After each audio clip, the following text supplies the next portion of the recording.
C'était il y a tout juste 60 ans, le 25 mars 1957. À l'époque, il n'était que 6 pays à signer le traité fondateur de l'Union. La France, la Belgique, les Pays-Bas, le Luxembourg, l'Italie, mais aussi la République fédérale d'Allemagne.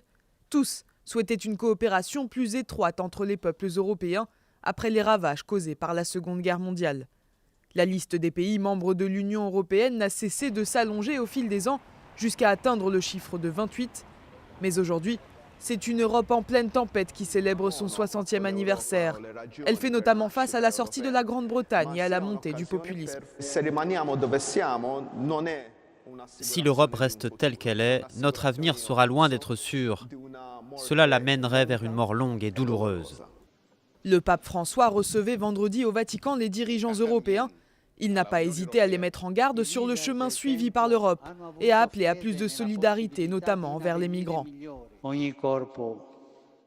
Tout corps qui perd le sens de son chemin, tout corps qui ne regarde pas en avant, souffre d'abord d'une régression et finalement risque de mourir.